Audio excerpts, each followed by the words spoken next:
Selamat siang Bapak Ibu semuanya.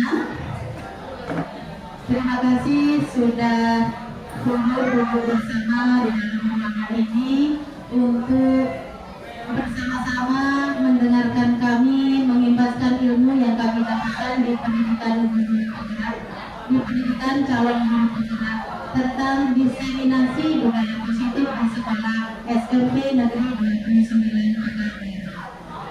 Bapak Ibu yang saya hormati,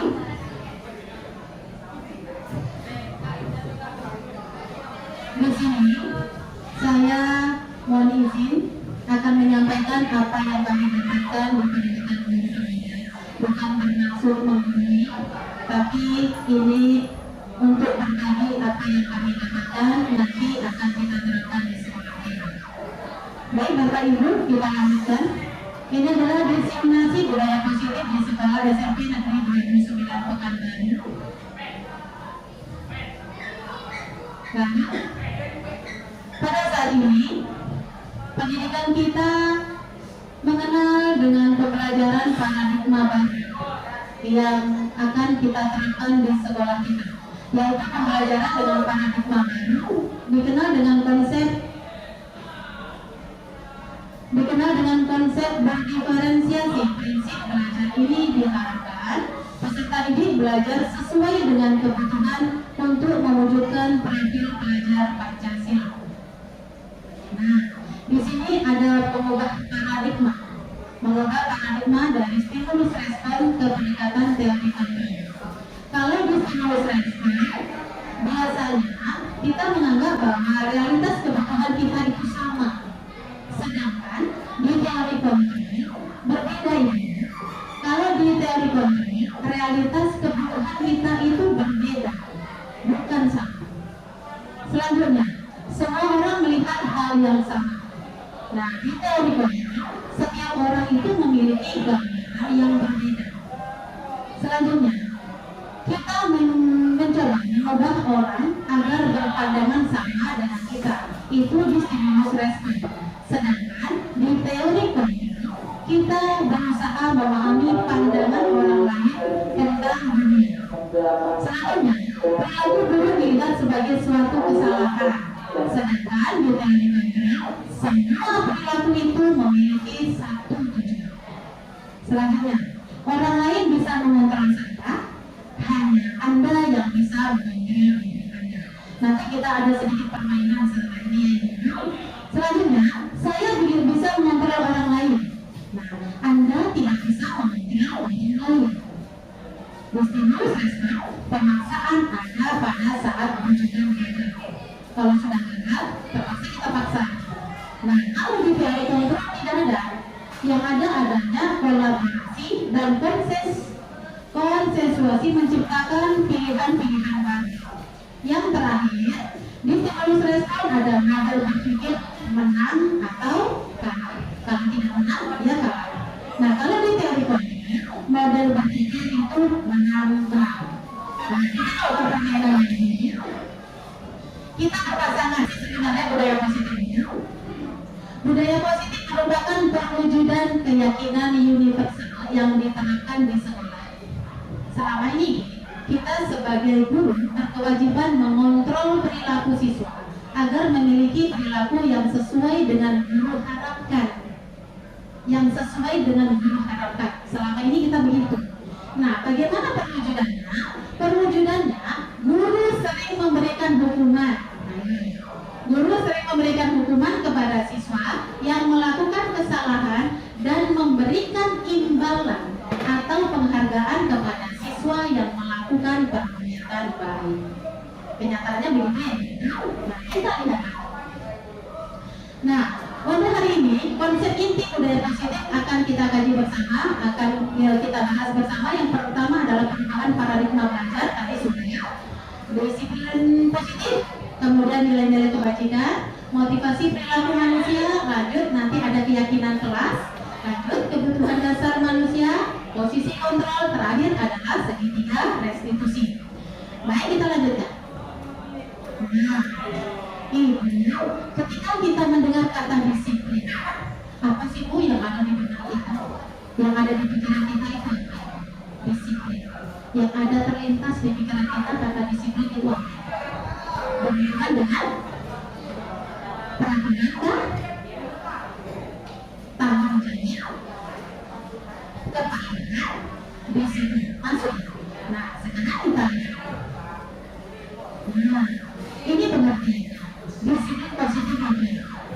Disiplin berasal dari kata disiplin, yang artinya belajar disiplin mengacu pada disiplin diri yang memiliki tanggung jawab terhadap apa yang dilakukannya berdasarkan nilai-nilai yang diyakini. Lanjut, disiplin positif merupakan salah satu cara penerapan disiplin yang bertujuan untuk menumbuhkan kesadaran serta memberdayakan murid tanpa imbalan penghargaan atau reward, ancaman atau hukuman. Nah, ini yang terjadi selama ini kita di sekolah. Anak-anak yang salah langsung kita hukum. Nah, ini sebenarnya sudah tidak boleh lagi. Terus ini adalah alternatif terakhir kita lakukan. Yang kedua, hukuman itu kita tiadakan. Nanti akan kita bahas lagi bagaimana caranya. Yang ketiga, sebagai pendidik, tujuan kita adalah menciptakan peserta didik yang memiliki disiplin diri, sehingga mereka berperilaku mengacu kepada nilai-nilai kebajikan universal dan memiliki motivasi intrinsik. Intrinsik itu berarti dalam dirinya, dalam perubahan perilaku ke arah yang lebih baik. Baik, kita lanjutkan ya. Nah, apa-apa saja sebenarnya nilai-nilai kebajikan? Nilai-nilai kebajikan itu adalah sikap-sikap atau nilai-nilai positif manusia yang ingin mencapai. Di sini, yang ini sudah kita lakukan ya di sekolah dengan pembelajaran profil pelajar Pancasila. Profil pelajar Pancasila ini salah satunya ibu ada halaman pertama kepada Tuhan, kemudian ada gotong royong, berkegiatan belajar, kreatif dan bernalar kritis. Ini sudah kita lakukan di sekolah kita ini. Nah, nilai-nilai kebajikan universal yang lainnya apa ini, Bu? Misalnya adil, tanggung jawab, bersyukur, ada kejujuran, ada lurus hati, berprinsip, kemudian ada kasih sayang, integritas, rajin, percaya diri, dan kesabaran. Ini merupakan nilai-nilai kebajikan universal. Kita lanjutin, Bu. Nah, ini dia motivasi perilaku manusia. Kita lihat dulu di sini ada dua. Yang pertama adalah motivasi ekstrinsik, kemudian yang kedua motivasi intrinsik. Tentu Bapak Ibu sudah tahu apa itu motivasi ekstrinsik dan intrinsik. Saya akan menjelaskan lagi. Yang pertama adalah motivasi ekstrinsik ini untuk menghindari ketidaknyamanan atau hukuman. Bapak Ibu, ketika kita masuk kelas, sebenarnya tujuan kita masuk kelas tepat waktu itu apa sih, Bu? Ketika kita ngajar, kita masuk kelas, kita cepat datang, kita tepat waktu. Apa yang mendasari kita melakukan itu? Apakah ada dari motivasi ekstrinsik atau dari motivasi intrinsik? Kalau misalnya ekstrinsik itu ibu takut nih, ada pertanyaan, apa Pak? Kalau ekstrinsiknya karena memandang sejarah, ya. Yang kedua CCTV kan ada. Kalau intrinsik inginnya menegakkan disiplin biar anak juga ikut disiplin. Terima kasih Bapak. Jadi itu salah satunya. Apakah kita masuk kelas itu karena ada CCTV nanti ketahuan sama ibu kepala sekolah? Kemudian apakah kita takut teguran dari PK atau dari teman kita tidak enak? Nah ini dia ketidaknyamanan, kadang teman-teman begitu. Nah ini dia ekstrinsiknya berarti dari orang lain. Kemudian yang kedua, apakah kita masuk kelas itu tepat waktu karena ingin mendapatkan imbalan atau penghargaan dari orang lain? Wah mantap, cepat loh. Apakah itu yang kita harapkan? Tidak. Ini loh yang kita harapkan Bapak Ibu, yaitu munculnya motivasi intrinsik adalah kesadaran dari diri sendiri untuk menjadi orang yang mereka inginkan, kemudian dan menghargai diri sendiri dengan mempercayai nilai-nilai yang mereka ibu-ibu kita ke depannya terus selalu ada motivasi intrinsik dari lanjut lagi. Kecil sekali. Motivasi perilaku manusia ini terbagi menjadi 3. Yang pertama adalah untuk menghindari ketidaknyamanan atau perubahan ini adalah tingkat rendah dari motivasi perilaku manusia. Biasanya orang yang motivasi perilakunya untuk menghindari lingkungan atau ketidaknyamanan akan bertanya, apa yang akan terjadi apabila saya tidak melakukannya? Ya kan? Yang kedua, sebenarnya mereka sedang menghindari permasalahan yang mungkin muncul dan berpengaruh pada mereka secara fisik, psikologis, tidak terpenuhinya kebutuhan mereka bila mereka tidak melakukan tindakan tersebut. Motivasi ini bersifat eksternal. Nah, tadi yang ini. Kemudian yang kedua, motivasi eksternal bersifat untuk mendapatkan imbalan atau penghargaan dari orang lain. Satu tingkat di atas motivasi yang pertama, di levelnya di atasnya ya. Di sini orang berperilaku untuk mendapatkan imbalan atau penghargaan dari orang lain. Orang dengan motivasi ini akan bertanya, apa yang akan saya dapatkan apabila saya melakukannya? Mereka melakukan sebuah tindakan untuk mendapatkan pujian dari orang lain yang menurut mereka penting. Mereka letakkan dalam dunia berkualitas mereka. Mereka juga melakukan sesuatu untuk mendapatkan hadiah, pengakuan atau motivasi ini disebut dengan eksternal, berarti dari orang lain. Kita melakukan tindakan itu karena orang lain, bukan karena kita sendiri. Yang terakhir, untuk menjadi orang yang mereka inginkan dan menghargai diri sendiri dengan nilai-nilai yang mereka percaya. Orang dengan motivasi ini akan bertanya, akan menjadi orang yang seperti apabila saya melakukannya. Mereka melakukan sesuatu karena nilai-nilai yang mereka yakini dan hargai. Dan mereka melakukannya karena mereka ingin menjadi orang yang melakukan nilai-nilai yang mereka yakini tersebut. Ini adalah motivasi yang akan membuat seseorang memiliki disiplin positif. Karena motivasi berperilakunya bersifat internal, bukan eksternal. Nah, ini kita lanjut ini. Nah, sebagai seorang guru, saat Anda hadir di kelas tepat waktu, apakah yang mendasari tindakan Anda? Tadi kita lihat sudah menjawabnya. Nah, ini kita masuk ke hitungan konsekuensi dan restitusi. Terbagi menjadi 3.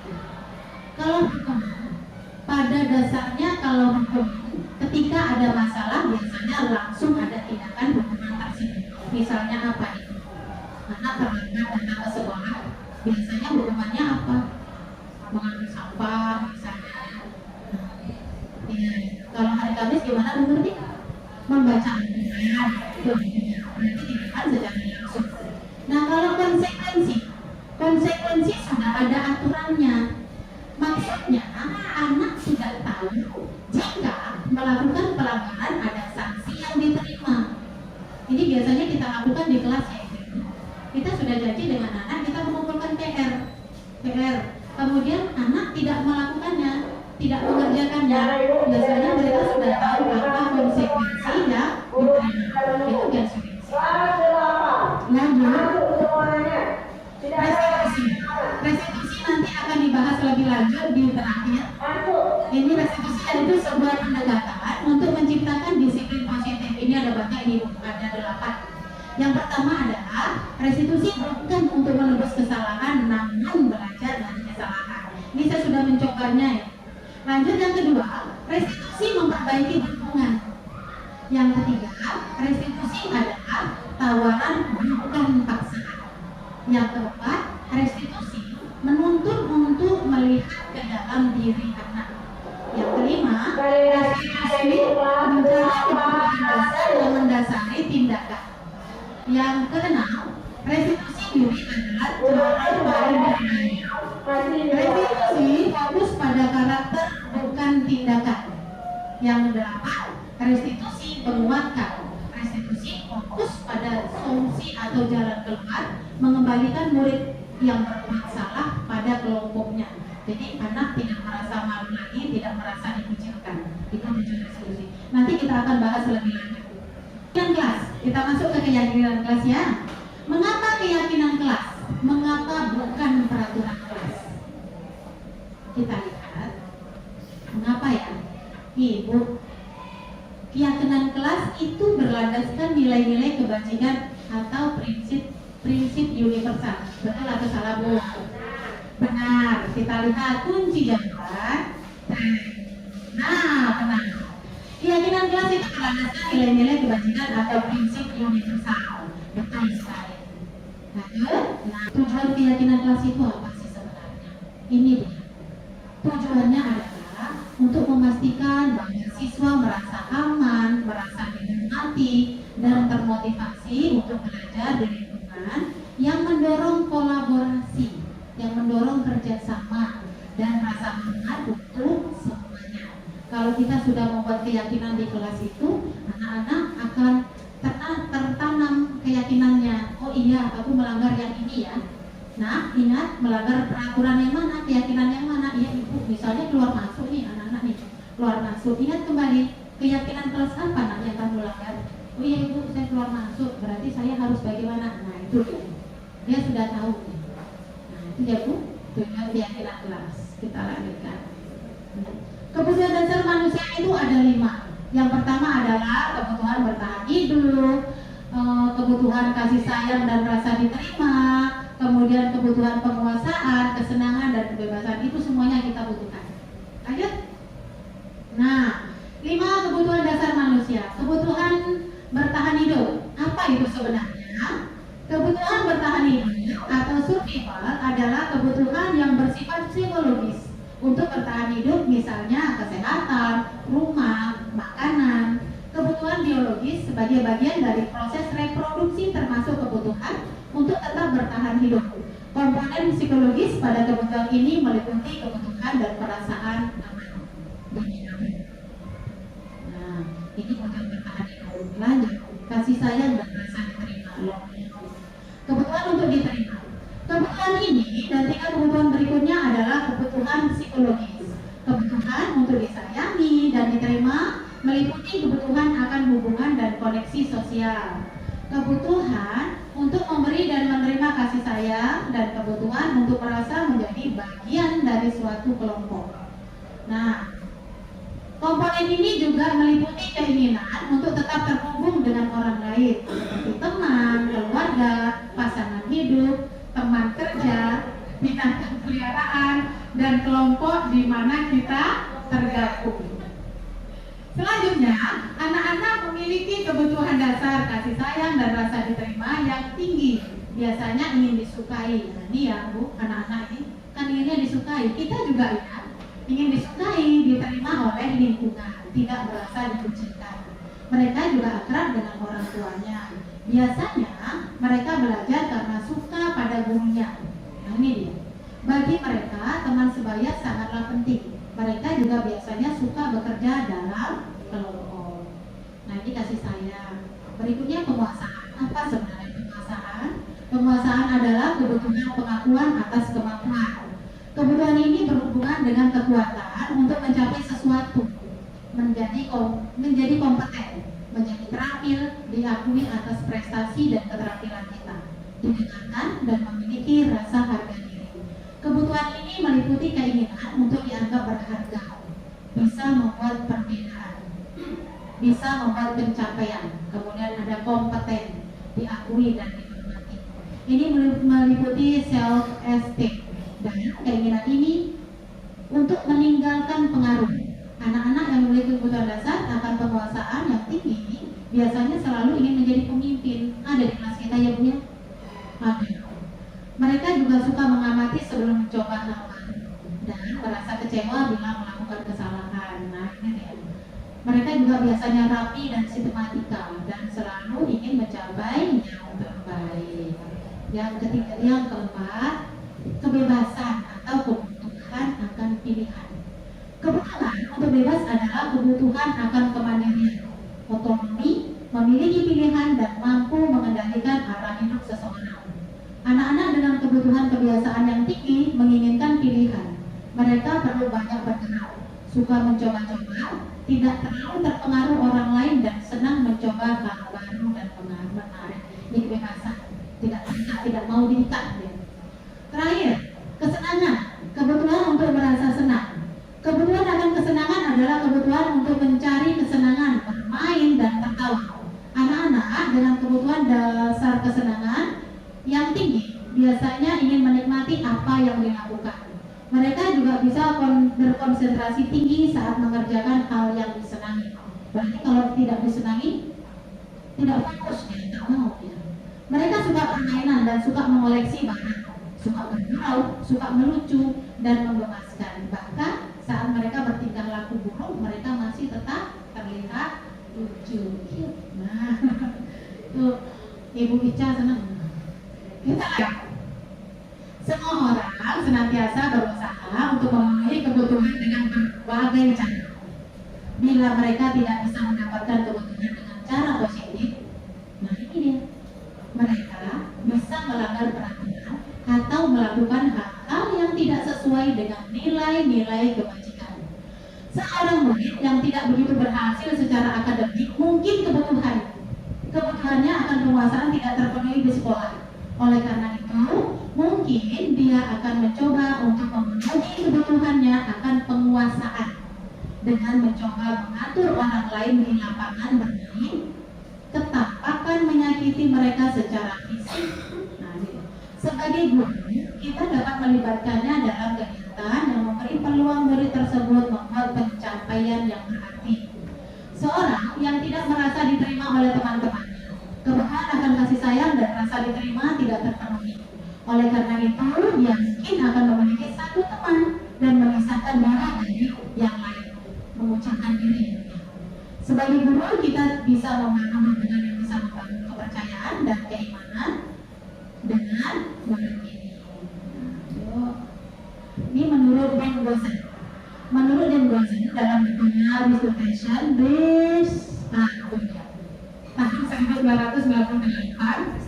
apa itu mengemukakan bahwa guru perlu meninjau kembali penerapan disiplin di dalam ruang-ruang kelas mereka selama ini.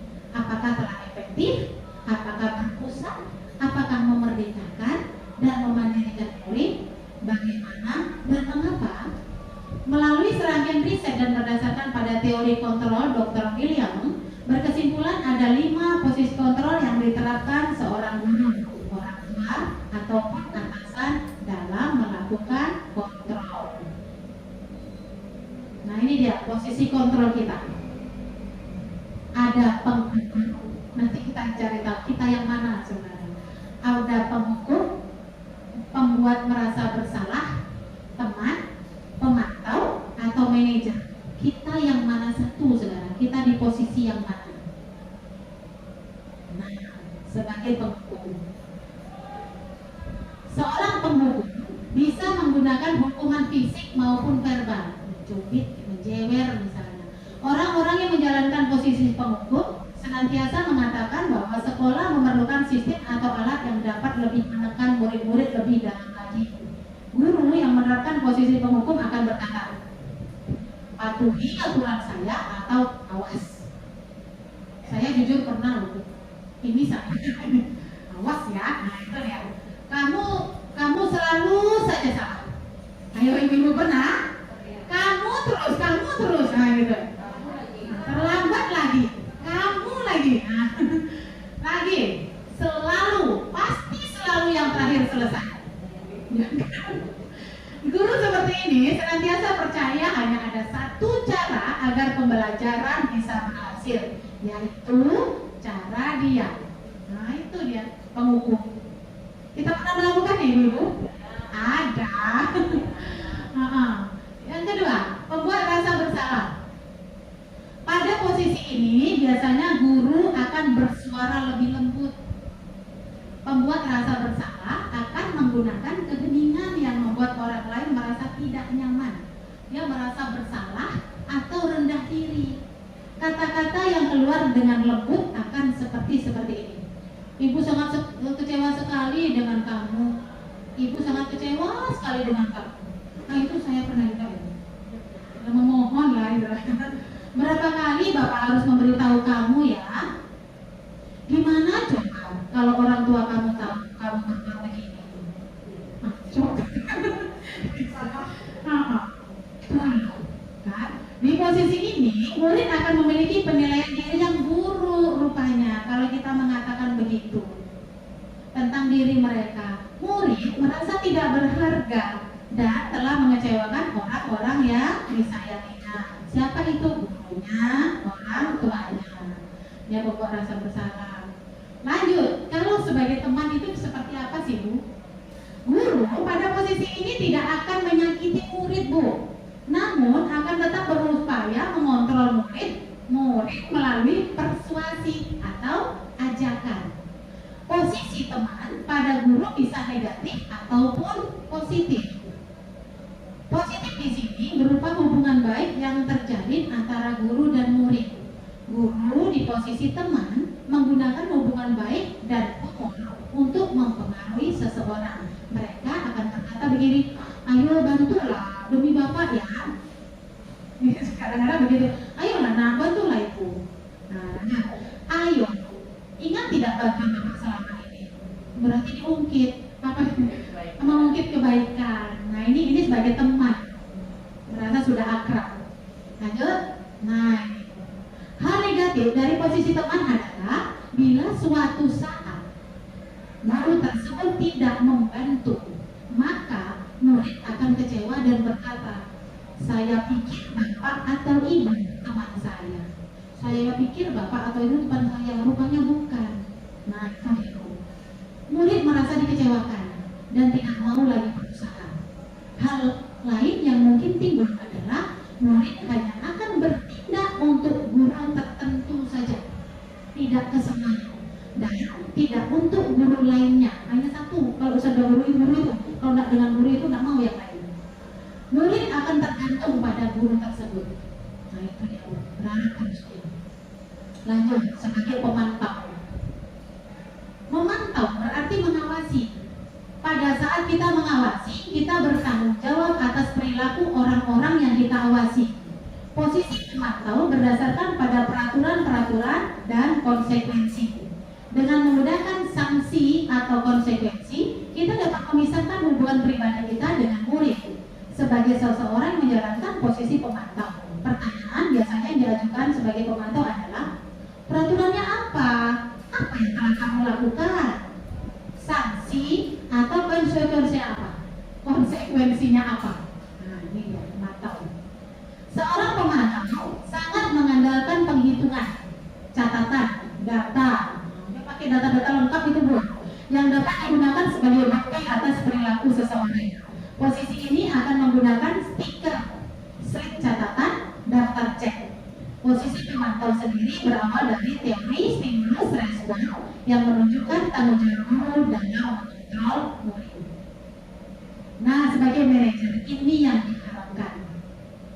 Posisi di mana guru berbuat sesuatu bersama dengan murid, mempersilakan murid mempertanggungjawabkan perilakunya, mendukung murid agar dapat menemukan solusi atas permasalahannya sendiri. Seorang manajer telah memiliki keterampilan di posisi teman maupun pemantau, dan dengan demikian bisa jadi dengan waktu tertentu kembali kepada kedua posisi tersebut bila diperlukan.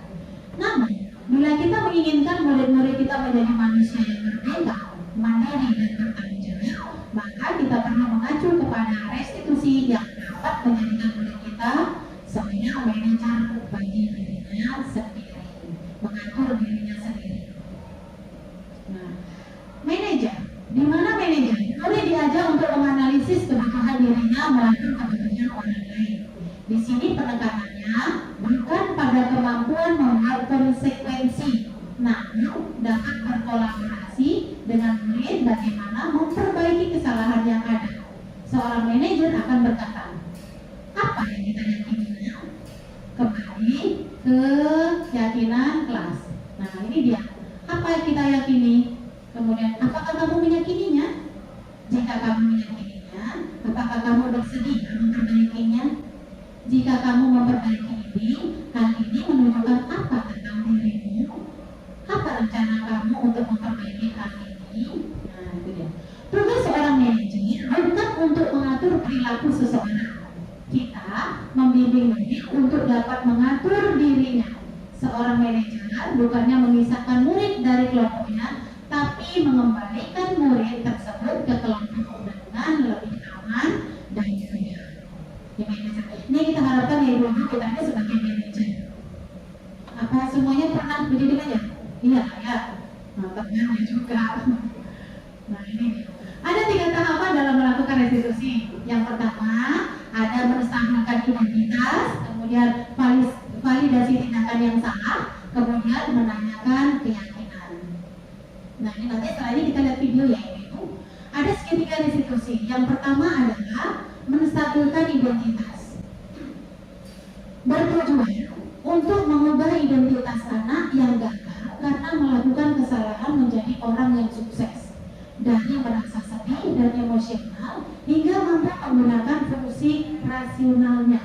Contoh katanya adalah, contoh responnya adalah berbuat salah tidak apa-apa. Nah, saya juga pernah membuat kesalahan seperti itu. Yang ketiga, saya ingin mencari solusi, bukan siapa yang salah. Itu contoh responnya. Kemudian, validasi tindakan yang salah. Proses untuk memahami kebutuhan apa yang sedang berusaha dipenuhi oleh murid. Bukan berarti menguatkan tindakan salah. Bukan berarti menguatkan tindakan salah itu pantas dilakukan. Namun di sini lebih menguatkan pemahaman kita akan alasan dari murid melakukan tindakan tersebut. Nah, biasanya ibu contoh responnya adalah gini. Kamu pasti punya alasan melakukan hal itu, lalu kamu boleh mempertahankan sikap itu, tapi kamu harus menanyakan sikap yang baru ya. Yang terakhir, menanyakan keyakinan. Proses di mana murid menghubungkan dirinya dengan nilai-nilai yang dipercaya. Apa sih responnya? Nilai apa yang kita percayanya? Apa keyakinan kelas kita? Nah, itu menanyakan keyakinan. Nah, demikian penjelasan ilmu yang kami berikan hari ini. Semoga untuk kedepannya kita bisa lebih kita tingkatkan lagi. Kita lebih dekat dengan anak lagi, kita bisa memecahkan masalah